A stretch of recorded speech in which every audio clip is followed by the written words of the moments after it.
BJP ने बीते 6 महीनों में अलग अलग राज्यों में 4 मुख्यमंत्री बदले, यानी नेतृत्व में बदलाव के द्वारा बीजेपी अपने विजय अभियान को आगे ले जाने की तैयारी में जुटी हुई है।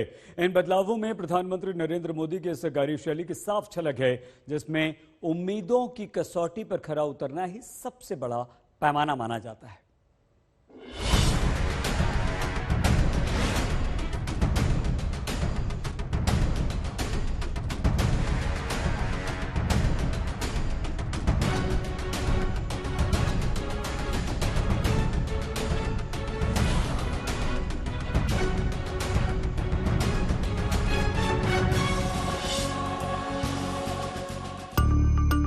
राज्य कोई भी हो, चेहरा कोई भी हो, पीएम मोदी की पॉलिटिक्स का मूल मंत्र है रिजल्ट। कमान उसी के हाथ में होगी जिसका काम बोलेगा, जिसके पास जनता का साथ होगा और जिसका नाम चुनाव में बीजेपी की जीत की गारंटी होगा।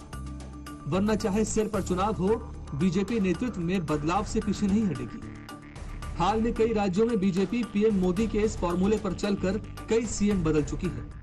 यही वजह है कि अब सबसे ज्यादा चर्चा बीजेपी के नेतृत्व परिवर्तन वाले उस फॉर्मूले की हो रही है, जिसके चलते हाल में कुछ राज्यों में मुख्यमंत्रियों को अपना पद छोड़ना पड़ा है। चुनाव से पहले मुख्यमंत्री बदलने की सबसे ज्यादा उठापटक उत्तराखंड में देखने को मिली, जहां प्रदेश की जनता ने 6 महीने के भीतर 3 सीएम देख लिए। मार्च महीने में त्रिवेंद्र सिंह रावत को हटाकर तीरथ सिंह रावत को उत्तराखंड की जिम्मेदारी सौंपी गई, लेकिन तीरथ सिंह रावत बमुश्किल 4 महीने ही सीएम की कुर्सी पर रह पाए। तीरथ सिंह रावत के इस्तीफे के बाद पुष्कर सिंह धामी को उत्तराखंड का नया मुख्यमंत्री बनाया गया। उधर दक्षिण में भी बीजेपी के ऐसे ही बदलाव के चलते येदियुरप्पा को कुर्सी गंवानी पड़ी।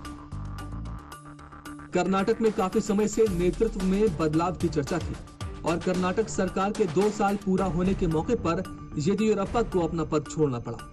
असम में भी चुनाव में जीत के बाद बीजेपी ने सीएम पद का चेहरा बदलकर हेमंत बिस्व शर्मा को कमान सौंप दी थी।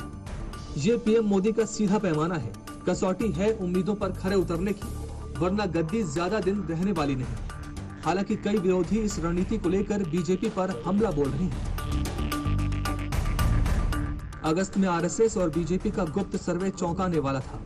कांग्रेस को 43% वोट और 96 से 100 सीट, बीजेपी को 38% वोट और 80 से 84 सीट, आप को 3% वोट और 0 सीट, मीम को 1% वोट और 0 सीट और सभी निर्दलीय को 15% वोट और 4 सीट मिल रही थी।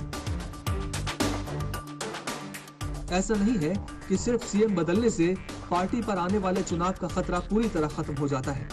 यही वजह है कि अंतिम फैसला सूबे के सियासी समीकरण को ध्यान में रखकर लिया जाता है, ताकि बदलाव के साथ चुनाव में पार्टी की जीत की राह आसान हो सके। अहमदाबाद में गोपी मनियार के साथ हिमांशु मिश्रा, दिल्ली आज तक।